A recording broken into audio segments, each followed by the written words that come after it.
नमस्कार, दिव्या हिमाचल टीवी देख रहे हैं आप। मैं हूं आपके साथ शकील कुरैशी, शिमला से लाइव बुलेटिन में जुड़े हैं हिमाचल प्रदेश की प्रमुख खबरों के साथ। तो आज राज्य में क्या कुछ नया रहा है, क्या कुछ खास है, इसकी जानकारी हम आपसे इस बुलेटिन में साझा करेंगे। दीपावली के अवसर पर किस वर्ग को क्या तोहफे सरकार की तरफ से मिले हैं, इसकी जानकारी भी आपको देंगे। किसे पेंशन नहीं मिली, ये भी बात करेंगे। स्कूली शिक्षा की बात करेंगे। स्ट्रीट वेंडर पॉलिसी में बड़ा फैसला सामने आ रहा है, उसकी भी जानकारी आपको देंगे। एचआरटीसी की कमाई बढ़ी है क्योंकि त्योहारी सीज़न है और एचआरटीसी भी अच्छी कमाई इस सीज़न में कर रहा है, उसकी भी बात आपसे करेंगे। एक ऐसा वर्ग है कर्मचारियों का जिसकी नौकरी जो है वो ख़त्म हो चुकी है, आज एक प्रोजेक्ट बंद हो गया है, उसकी जानकारी आपको देंगे। मक्की का आटा खाने के शौकीन लोगों के लिए भी एक अच्छी खबर है, इसकी भी बात आपसे करेंगे। वनखंडी जू की बात है। प्रियंका गांधी शिमला में हैं और कुछ हादसों की भी खबरें हमारे पास है, जिसकी जानकारी हम इस बुलेटिन में आपसे साझा करेंगे। तो शुरुआत हम दीपावली के मौके से करेंगे, क्योंकि दीपावली का शुभ अवसर है और इस मौके पर सरकार जो है वो सभी वर्गों को तोहफे दे चुकी है। आज मुख्यमंत्री सुखविंदर सिंह सुक्खू बच्चों के पास गए, उन बेसहारा बच्चों के पास जिन्हें चिल्ड्रन ऑफ स्टेट का जो है वो दर्जा यहाँ पर दिया गया है, उनके साथ उन्होंने दीपावली की पूर्व संध्या पर दिवाली का ये त्यौहार मनाया। उन्हें गिफ्ट बांटे, पटाखे दिए और उनके साथ बहुत समय जो है वो उन्होंने बिताया। आज मुख्यमंत्री उनके बीच में थे, पिछले साल की तरह ही। तो मुख्यमंत्री ने पिछले साल बड़े ऐलान जो है वो इस दौरान किए थे, लेकिन इस बार भी कुछ ऐलान वो कर सकते हैं, इसकी उम्मीद सभी लोगों में जगी हुई है। तो आज मुख्यमंत्री इस मौके पर जो है वो गए थे बच्चों के संग दीपावली मनाने के लिए। और ये आपको बता दें, मशोबरा में बालिका आश्रम है, वहाँ पर मुख्यमंत्री थे। अभी कुछ ही देर पहले वहाँ से उनका काफिला जो है वो रवाना हुआ है। उसके बाद वो नारी सदन गए थे, नारी सदन से अब वो टुट्टीकंडी स्थित बाल आश्रम में जो है वो जा रहे हैं। बाल आश्रम में भी बच्चों के साथ वो मिलेंगे, उन्हें गिफ्ट देंगे और उसके साथ उन्हें मिठाइयाँ आदि जो है वो वितरित करेंगे। तो मुख्यमंत्री का ये कार्यक्रम है। और आपको बता दें, कल मुख्यमंत्री सुखविंदर सिंह सुक्खू शिमला में ही दीपावली मनाएंगे। ओक ओवर में उनकी दिवाली जो है वो मनाई वहाँ पर जाएगी, परिवार संग वो वहीं पर होंगे और उनके समर्थक और प्रदेश के जो दूसरे नेता हैं वो वहाँ पहुँचेंगे। आज की अगर हम बात करें तो आज भी बड़ी संख्या में अधिकारी वर्ग जो है वो मुख्यमंत्री को दीपावली की शुभकामनाएं देने वहाँ पर पहुँचा था। समर्थक जो है वो सरकार के वो वहाँ पर आए थे। साथ ही साथ जो नेता हैं, कई नेताओं ने आज मुख्यमंत्री से मुलाकात की और दीपावली के इस शुभ अवसर पर उन्हें बधाइयाँ दी। तो आज पूरा दिन मुख्यमंत्री का इसी तरह से व्यस्त रहा है और इस वक्त वो टुट्टीकंडी, शिमला का जो टुट्टीकंडी एरिया है वहाँ पर बालिका आश्रम है, वहाँ गए हुए हैं और वहाँ पर भी बच्चों के साथ समय बिताएंगे और लगभग 8 बजे उनकी वहाँ से जो है वो वापसी बताई जा रही है। तो इस तरह से एक आज का दिन भर का एक कार्यक्रम जो है वो मुख्यमंत्री का रहा है। कल आपको बता दें कि ओक ओवर में जो है वो मुख्यमंत्री रहेंगे और शिमला में ही वो दिवाली मनाएंगे अपने समर्थकों और परिवार के साथ।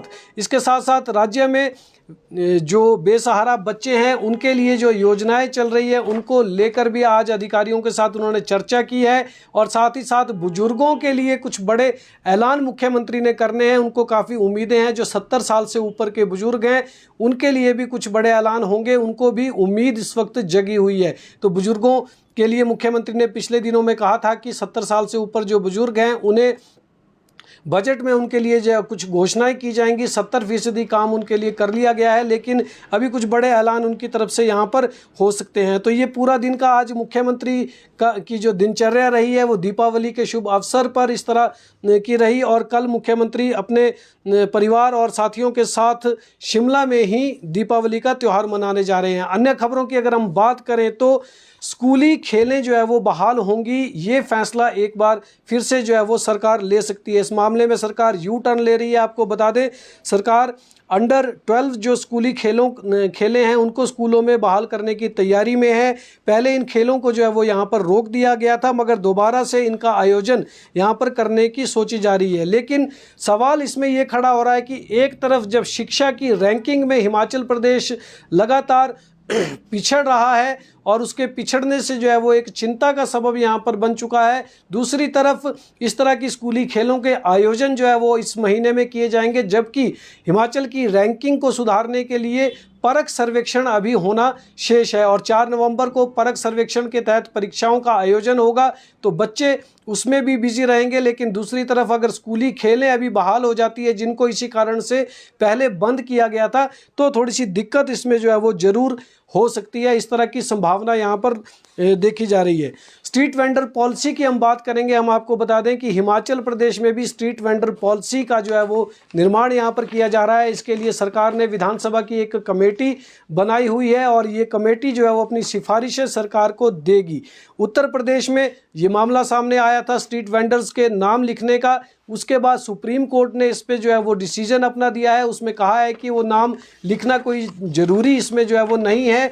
तो ऐसे में हिमाचल प्रदेश कैसे नाम लिखेगा, ये भी एक सवाल यहाँ पर खड़ा हो रहा है। तो स्ट्रीट वेंडर पॉलिसी में इस तरह का प्रावधान करने की जो है वो सोची जा रही है कि नाम लिखने की बजाय किसी भी स्ट्रीट वेंडर का जो रेडी और फड़ी जो है यहाँ पर चला रहे हैं, उनका नाम लिखने की बजाय उनके बैच नंबर या फिर उनका पंजीकरण नंबर यहाँ पर जो है वो दर्शाया जाए। तो इस तरह की बात कही जा रही है। और आपको बता दें, पिछले दिनों संजौली मस्जिद एक बड़ा विवाद यहाँ पर हुआ है। मस्जिद को के जो अवैध हिस्सा है उसको गिराने के आदेश भी यहाँ पर हो चुके हैं और काफ़ी बड़ा मसला यहाँ पर ये बना था। उसके बाद स्ट्रीट वेंडर्स पॉलिसी जो है वो बनाने की यहाँ पर सरकार ने सोची और एक बड़ा मामला जो है वो सामने है। इसके लिए कमेटी का गठन यहाँ पर किया गया है। तो जल्दी ही ये कमेटी अपनी सिफारिशें देगी। जो उद्योग मंत्री हैं प्रदेश के हर्षवर्धन चौहान, उन्होंने बताया है कि जल्दी ही सिफारिशें जो है वो कैबिनेट को सौंप दी जाएंगी। और अभी एक बैठक जो है वो आने वाले दिनों में स्ट्रीट वेंडर कमेटी जो बनाई गई है उसके लिए उस कमेटी की बैठक होगी और उसके बाद सिफारिशों पर चर्चा होगी। इसमें आम जनता से भी जो है वो सुझाव यहाँ पर लिए जा रहे हैं। HRTC की बात करें तो वित्तीय परिस्थितियां HRTC की ठीक नहीं है, लेकिन इन दिनों त्योहारी सीजन में उसके लिए खुशखबरी ये है कि HRTC की जो जितनी भी बसें हैं वो अच्छा खासा कारोबार कर रही हैं और पिछले कुछ दिनों से जो है वो अच्छा कारोबार यहाँ पर चल रहा है। तो जो जानकारी, जो आंकड़ा हमारे सामने ये आया है उसमें साफ है कि रोज़ाना जो है वो 2.5 करोड़ रुपए की आमदनी HRTC को हो रही है। तो उनकी बसें चल रही है और इस दीपावली के मौके पर स्पेशल बसेस भी जो है यहाँ पर चलाई गई हैं। 155 स्पेशल बसें चली है जो कि चंडीगढ़ और दिल्ली के लिए चल रही हैं और बद्दी से इन बसों की जो है वो आवाजाही वहाँ से भी की जा रही है। तो काफ़ी बड़ी अच्छी कमाई जो है वो इसमें हो चुकी है। आज की अगर हम बात करें तो 70 स्पेशल बसें जो है वो HRTC ने अपनी दिल्ली और चंडीगढ़ के लिए रवाना की है। तो प्रदेश के विभिन्न जिलों में भी लोगों को दीपावली के मौके पर अपने घरों तक पहुँचाने का काम इस वक्त HRTC कर रहा है और रोज़ाना 2.5 करोड़ रुपए की राशि जो है वो आमदनी के तौर पर उसकी कमाई हो रही है। तो इससे निगम की हालत जो है वो आने वाले दिनों में इसमें और ज़्यादा सुधार हो सकता है।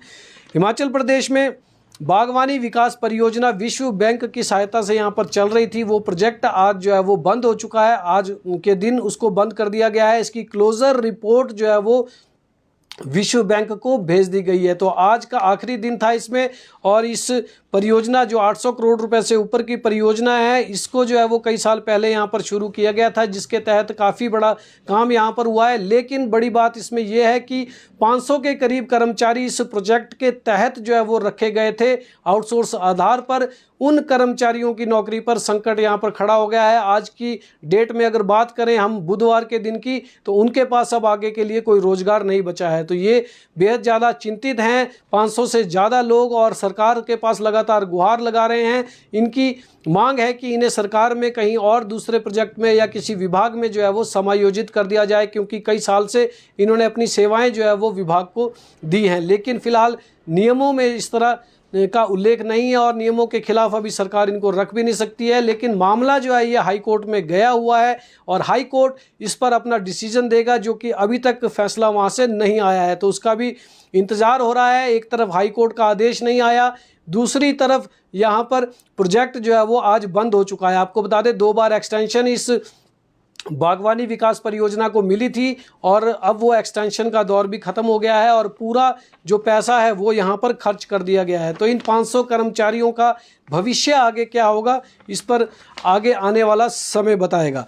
सरकार अपने डिपुओं में, जो राशन के डिपो हैं उसमें मक्की का आटा भी बेचेगी। ये एक बड़ी खबर है हिमाचल प्रदेश के उन किसानों के लिए जो कि प्राकृतिक खेती कर रहे हैं, और प्राकृतिक खेती से उत्पादित जो मक्की है उसकी खरीद जो है वो सरकार ने शुरू कर दी है। आपको बता दें, कृषि महकमे का जो प्राकृतिक खेती विंग है वो मक्की की खरीद इन दिनों जो है वो किसानों से कर रहा है, और लगभग 100 मीट्रिक टन मक्की जो है उनसे खरीद ली गई है। इस मक्की की पिसाई जो है वो सरकार करवा रही है 15 मिलों में, और सर्टिफिकेशन जो है वो इसकी मक्की की वो नौणी विश्वविद्यालय में की गई है। तो आने वाले दिनों में जो राशन के डिपो हैं सिविल सप्लाई के, उन कॉरपोरेशन के जो डिपो हैं उनमें मक्की का आटा भी मिलेगा। 5 किलो और 10 किलो की पैकिंग में ये आटा जो है वो लोगों को दिया जाएगा। तो मक्की की रोटी और सरसों का साग खाने के जो इच्छुक लोग हैं और जो उसे पसंद करते हैं उनके लिए ये अच्छी खबर है कि उन्हें बिना केमिकल का, यानी केमिकल रहित जो आटा है मक्की का, वो आने वाले दिनों में सरकारी डिपो में उपलब्ध होगा।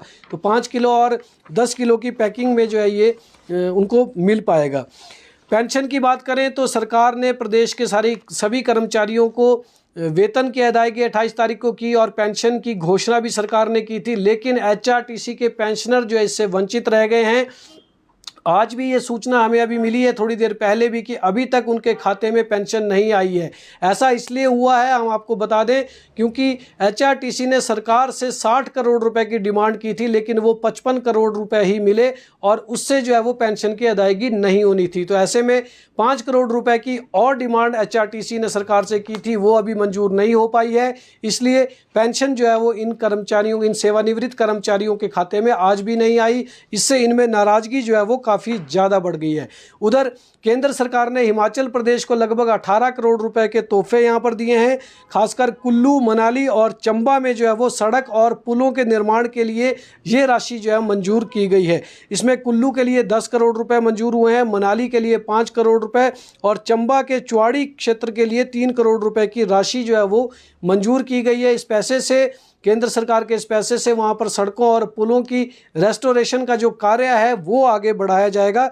आपको बता दें, ये राशि जो है वो स्टेट डिजास्टर रिलीफ फंड के तहत केंद्र सरकार ने जारी की है, और प्रदेश के लोक निर्माण मंत्री विक्रमादित्य सिंह ने इसकी जानकारी आज साझा की है। तो इस तरह से रेस्टोरेशन कार्य कुल्लू, मनाली और चंबा के चुवाड़ी में इस पैसे से किए जाएंगे। वही वनखंडी जो जू बन रहा है हिमाचल प्रदेश में, एक बड़ा जू बन रहा है और इसका एशिया में जो है वो बड़ा नाम होगा आने वाले समय में, तो उसको लेकर भी आज एक खबर है कि उसे अप्रूवल मिल गई है। देहरा में इस जू का जो है वो निर्माण किया जा रहा है, और इसे इंडियन ग्रीन बिल्डिंग काउंसिल ने प्रमाणीकरण का जो अपना सर्टिफिकेट है वो आज जारी कर दिया है। इसकी जानकारी मुख्यमंत्री सुखविंदर सिंह सुक्खू ने दिया, और उन्होंने बताया है कि 230 करोड़ रुपए की लागत से ये जू तैयार किया जा रहा है, और 25 हेक्टेयर क्षेत्र में इसका जो है वो फैलाव होगा। तो मुख्यमंत्री ने कहा कि कांगड़ा को पर्यटन राजधानी बनाने की दिशा में सरकार का यह एक बड़ा कदम है। जू में जानवरों के 34 बेड़े होंगे और 73 प्रजातियों के अलग अलग जानवर जो है यहाँ पर रखे जाएंगे। तो आने वाले समय में वनखंडी का जू हिमाचल प्रदेश में लोगों के लिए, पर्यटकों के लिए एक बड़ा आकर्षण का केंद्र बनेगा। बात करेंगे प्रियंका गांधी की, जो कि महासचिव हैं कांग्रेस पार्टी की राष्ट्रीय महासचिव। वो आज जो है वो शिमला में है और छराबड़ा में अपने घर पहुंची हैं पति संग बच्चों के साथ दीपावली का त्यौहार मनाने के लिए। तो पहली बार दिवाली का त्यौहार वो अपने इस आशियाना में जो छराबड़ा में बनाया गया है वहाँ पर पहुंची हैं, वहाँ पर दीपावली का त्यौहार मना रही हैं। तो वायनाड में उनका चुनाव जो इस वक्त चल रहा है, आपको बता दें प्रियंका गांधी वहाँ पर चुनाव लड़ रही हैं, लेकिन दीपावली के मौके पर वो परिवार के साथ यहाँ पर पहुँची हैं छराबड़ा में, यहाँ पर दीपावली मनाएंगी। वायनाड सीट की अगर हम बात करें तो वो पहले राहुल गांधी के पास थी। राहुल गांधी वहाँ से विजयी हुए थे इस लोकसभा चुनाव में, लेकिन उन्होंने वो सीट छोड़ दी और अब उनकी बहन प्रियंका गांधी यहाँ से चुनाव लड़ रही हैं। तो चुनाव प्रचार वहाँ पर जोरों पर चल रहा है। 13 नवंबर को वहाँ पर मतदान होना है, जिसके लिए प्रचार वहाँ पर चल रहा है। 23 नवंबर को इस चुनाव का परिणाम भी सामने आएगा। तो वायनाड में प्रियंका गांधी के सामने भारतीय जनता पार्टी और मार्क्सवादी कम्युनिस्ट पार्टी CPI-M के जो है वो प्रत्याशी चुनाव लड़ रहे हैं। तो फिलहाल दिवाली मनाने के बाद प्रियंका गांधी वापस जो है वो चुनावी मैदान में उतरेंगी और वायनाड में अपनी जीत सुनिश्चित करने के लिए जो है वो जोर लगाएंगी। आज कुछ हादसे हिमाचल प्रदेश में हुए हैं, इसकी जानकारी हम आपसे साझा कर दें तो पिता और पुत्र पर गोलियां दागी गई। आज सुबह सवेरे की ये घटना है ऊना जिला के अंब की, जहां पर सुबह एक हादसा जो है हुआ है जिसमें एक पिता व पुत्र को जो घूमने जा रहे थे, मॉर्निंग वॉक पर जा रहे थे, तो उन पर किसी ने गोलियां वहां पर दाग दी। पिता का इलाज जो है वो PGI में चल रहा है, जबकि बेटा जो है वो ऊना के ही अस्पताल में भर्ती करवाया गया है। और ज़मीनी विवाद के चलते इस तरह का हादसा यहाँ पर हुआ है, जिसमें एक व्यक्ति ने, जो कि पुलिस से रिटायर्ड बताया जा रहा है, उसने गोलियां बरसाई हैं और इन दोनों घायलों को इस वक्त जो है वो उपचार दिया जा रहा है। तो मामला पुलिस में दर्ज है और इस पर आगे छानबीन जो है वो लगातार चल रही है। बीड़ बिलिंग की बात करें तो कांगड़ा जिला के बीड़ बिलिंग में पैराग्लाइडिंग का वर्ल्ड कप चल रहा है और विदेशी पायलट यहां पर आए हुए हैं, लेकिन इस बीच एक हादसा यहां पर हुआ था, एक पायलट के साथ उसकी मौत हो गई थी।